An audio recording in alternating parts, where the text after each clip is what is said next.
Hello my dear students, आप लोग कैसे हैं? उम्मीद करते हैं बहुत मस्त होंगे। तो चलिए आज आपको बहुत इंपॉर्टेंट क्वेश्चन मैं बताने जा रहा हूं। आप लोग ध्यान से सुनिएगा और इसको बारी बारी आप वीडियो को जरूर देखेंगे ताकि आपको जो है टोटल कंसेप्ट आपके माइंड में सेट हो जाए। तो सीरियल नंबर से वीडियो को खूब देखिए, इतना देखिए ना। इलेक्ट्रोस्टैटिक जो होता है नीट और आईआईटी के लिए काफ़ी इंपॉर्टेंट होता है। बहुत क्वेश्चंस जो है आपको इलेक्ट्रोस्टैटिक्स से पूछा जाता है, चाहे वो नीट का एग्जाम हो या आईआईटी का एग्जाम हो।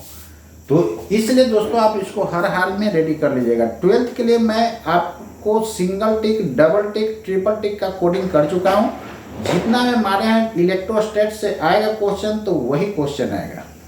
क्लियर है ना? तो उसी में से आपको आएगा। ऐसे पूरे फिजिक्स में जितना भी हम मारते हैं ना, उसी में से आपको 100% है 12th में पूछेगा। चलिए देखिए इधर। और नीट और आईआईटी के लिए सिंगल स्टार से लेकर 5 स्टार तक कोडिंग मेरा है। आप स्टार वाला टोटल रेडी करके जाएंगे तो नीट और आईआईटी का फिजिक्स का क्वेश्चन आपसे 100% आपसे बन जाएगा। तो चलिए आज मैं देखने जा रहा हूं इस क्वेश्चन को। ध्यान से देखिए क्या कहता है क्वेश्चन में क्या कहता है, पहले पढ़ लीजिए आप। देखिए क्वेश्चन दोस्तों क्या कहता है कि when A uniformly charge rod of linear charge density lambda passes through a cube in such a way that there will be maximum flux through the cubical Gaussian surface, then find, मतलब कि cube से rod ऐसा पास करना है ना ताकि cube से maximum flux जो है आपको ऑब्टेन हो। तो निश्चित रूप से क्यूब से कैसे रॉड पास कीजिएगा? डायगोनल सबसे ज्यादा होता है, नहीं तो डायगोनली अपोजिट, ये डायगोनल से यदि क्यूब के डायगोनल से यदि हम पास करते हैं तो उस केस में रॉड का मैक्सिमम पार्ट किस में आएगा? रूम के अंदर आएगा। तो उस केस में चार्ज अंदर ज्यादा हो जाएगा तो नेट फ्लक्स जो हो जाएगा ज्यादा हो जाएगा। तो वही कहता है in such a way that there will be maximum flux through the cubical Gaussian surface, then find the length inside the cube and the maximum flux through the cube of edge length a। ध्यान दीजिए इधर, जब as length cube का a है दोस्तों तो इसका diagonal कितना हो जाएगा? इसका डायगोनल जो हो जाएगा b बराबर √3a हो जाएगा ना। डायगोनल क्यूब का साइड लेंथ है तो यही लेंथ जो है इनसाइड तक क्या आएगा? क्यूब आएगा। तो यही आंसर हो गया। इतना लेंथ जो होगा आएगा। एक आंसर तो हो गया। दूसरा क्या कहता है? फ्लक्स कितना होगा? तो फाई बराबर होता है दोस्तों Q net divided by epsilon not. Q net कितना होगा?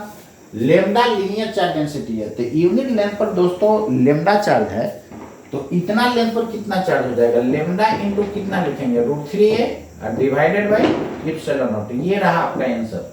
क्वेश्चन जितना बड़ा था सॉल्यूशन काफी छोटा है। क्लियर है ना?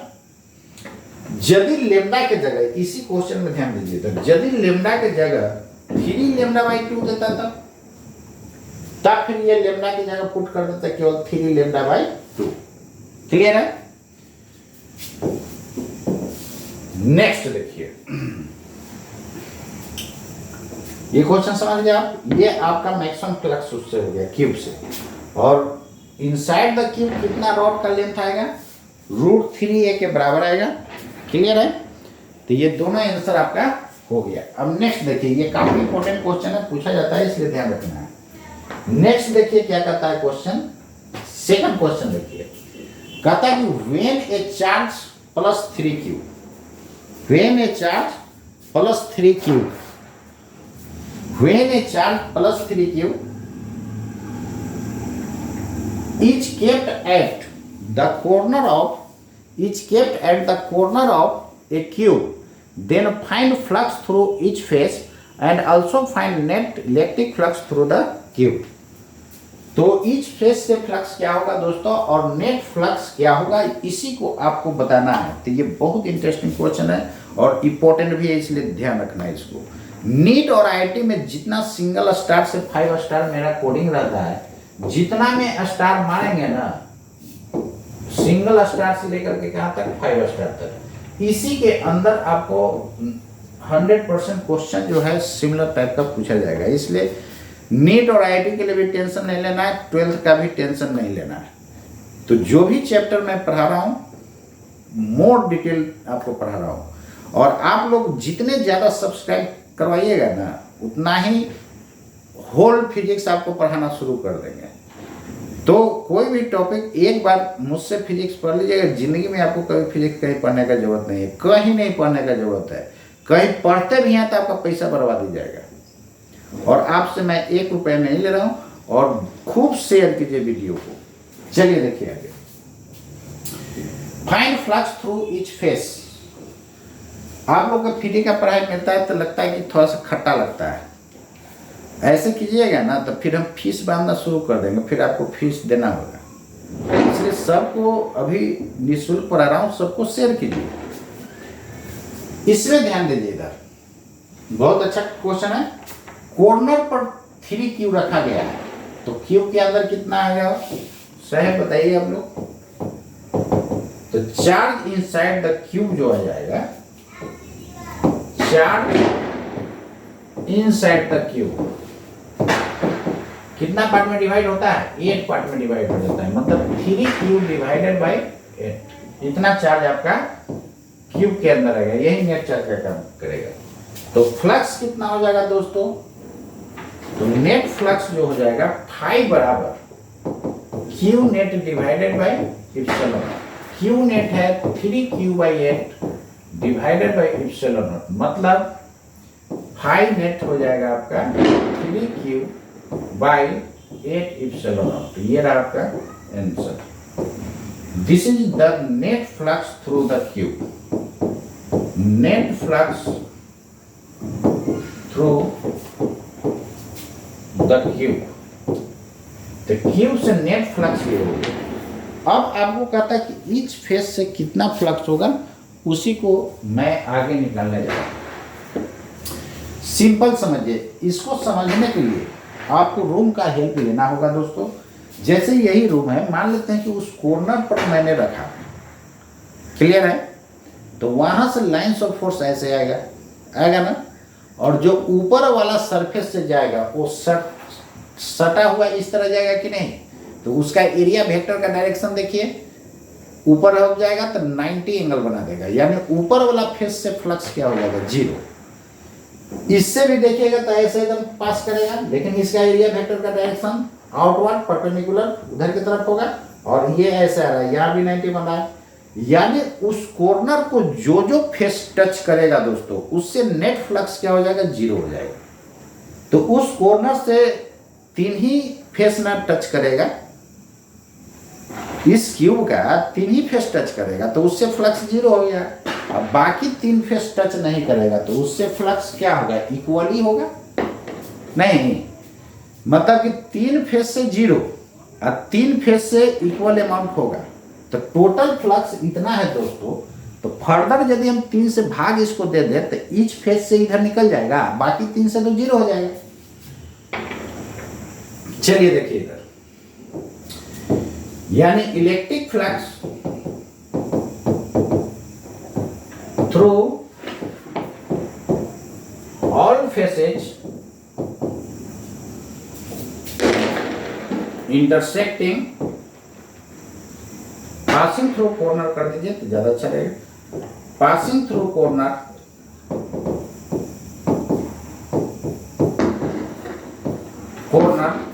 passing through the corner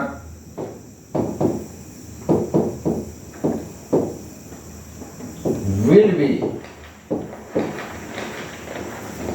passing through the corner, कौन सा कॉर्नर जिस पर चार्ज रखा हुआ है, containing charge,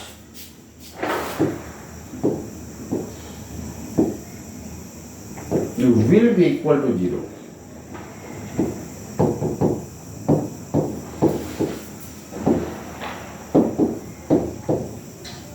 कितना हो जाएगा, 0 हो जाएगा, क्योंकि एंगल और एरिया वेक्टर के बीच का एंगल क्या हो जाएगा, 90 डिग्री हो जाएगा। सॉरी, एंगल कराएंगे, एरिया वेक्टर और इलेक्ट्रिक फील्ड के बीच का एंगल कितना हो जाएगा, 90 डिग्री हो जाएगा ना। अब ध्यान दीजिए इधर, टोटल फ्लक्स क्यूब से कितना था, इतना था। तो बाकी जो 3 फेज से इक्वली फ्लक्स पास करेगा, तो फर्दर 3 से कितना होगा, तो रिमेनिंग ऐसे लिखिएगा, electric flux through remaining faces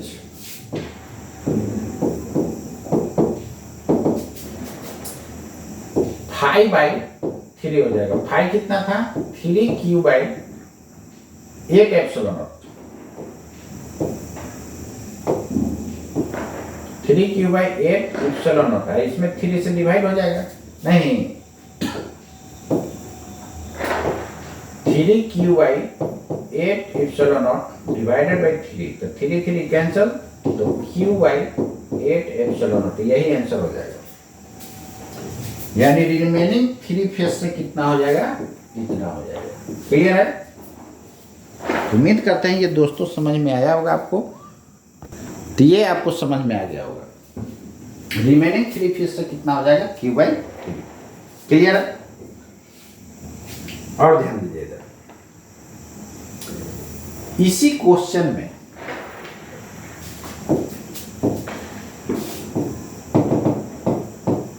in the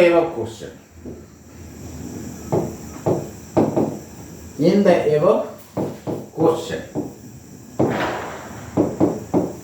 if charge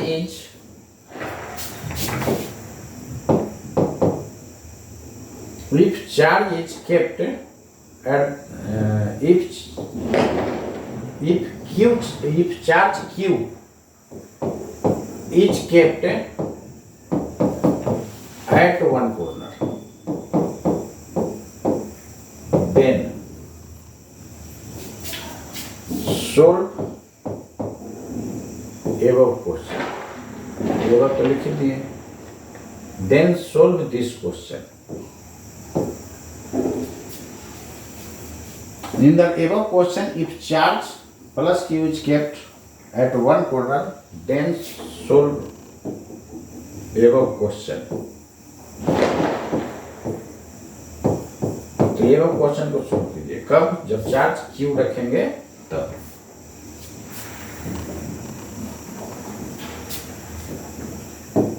Q जब होगा तो कितना हो जाएगा, इनसाइड द क्यूब, कॉर्नर पर आप Q चार्ज रखें तो इनसाइड द क्यूब कितना हो जाएगा, Q नेट जो हो जाएगा दोस्तों 8 पार्ट में डिवाइड होता है, तो Q बाई 8 हो जाएगा, नहीं तो फ्लक्स कितना हो जाएगा, net flux Q net by epsilon not, Q net हो जाएगा Q बाई 8, तो 8 नीचे चला गया, इतना हो जाएगा। क्लियर है? 3 फेसेस से कितना हो जाएगा, 0 हो जाएगा। Flux through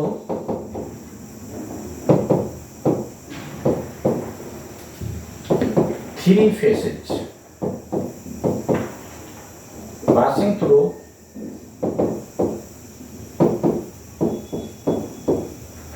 corner will be 0, लेकिन रिमेनिंग 3 फेज से कितना हो जाएगा, flux through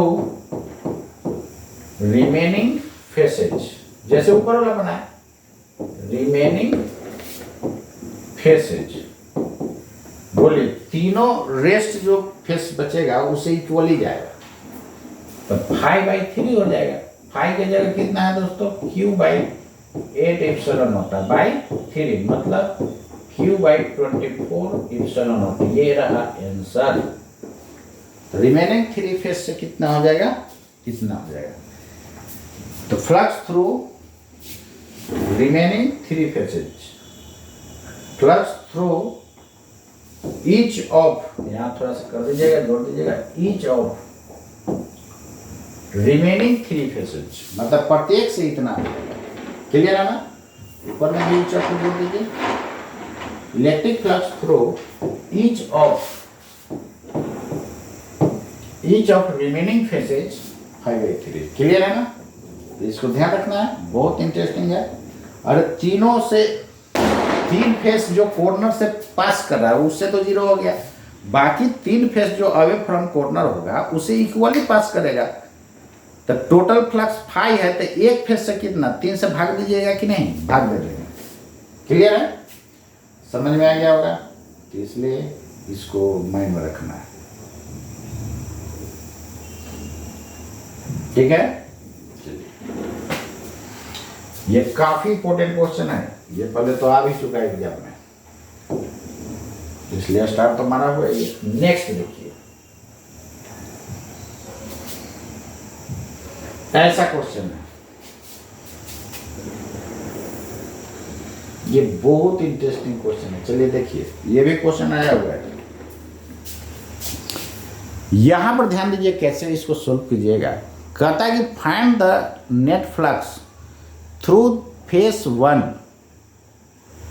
and also find net flux through Q as shown in figure. इस फेस से पूछ रहा है, तो देखिए ना, एक सेंटर पर चार्ज प्लस क्यू किया है, तो इसके कारण फ्लक्स का डायरेक्शन इधर होगा नहीं, और यहाँ पर क्यू है तो इसके कारण इधर होगा। और जितना दूरी इसका है सेंटर से, इस फेस का सेंटर से जितना दूरी ये है उतना ही दूरी ये है। तो देखिए ना, ये इधर की तरफ इसके कारण फ्लक्स होगा नहीं, इसके कारण फ्लक्स इधर, क्योंकि लाइन्स ऑफ फोर्स ऐसे पास करेगा ना, और इसके कारण ऐसे। तो देखिए एक दूसरे को क्या करेगा, अपोज कर देगा, तो नेट 0 हो जाएगा। तो यहां पर नेट फ्लक्स इससे कितना हो जाएगा? 0। तो सॉल्यूशन में क्या लिखिएगा? नेट फ्लक्स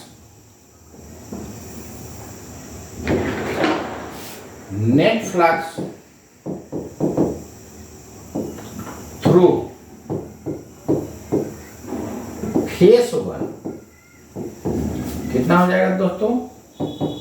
0 हो जाएगा। टोटल फ्लक्स कितना हो जाएगा?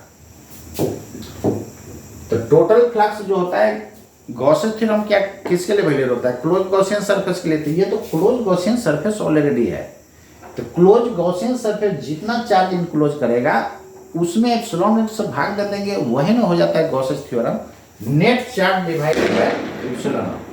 तो यहां पर ध्यान दीजिए दोस्तों, net flux through the Gaussian surface, net flux through the Gaussian surface through the cubical Gaussian surface,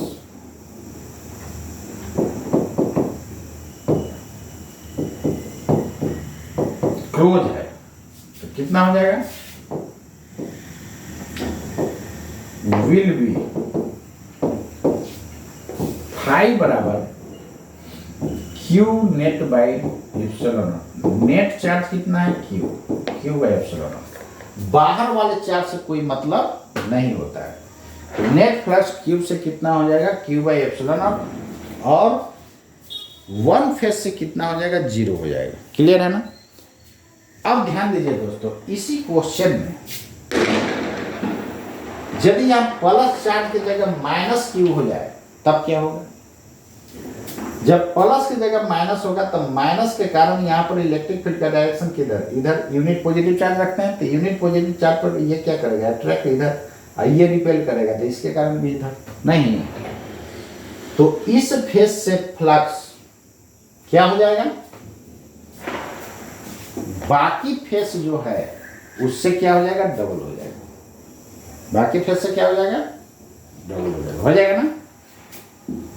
इसलिए इस फेस से कितना हो जाएगा? डबल। तो क्यू बाई 6 एप्सिलॉन नॉट था, उसका क्या हो जाएगा? डबल हो जाएगा। क्लियर है? कब? जब ये नेगेटिव होगा तब। पॉजिटिव पॉजिटिव है तो नेट फ्लक्स इससे क्या है? 0 है। तब क्लियर हो गया होगा?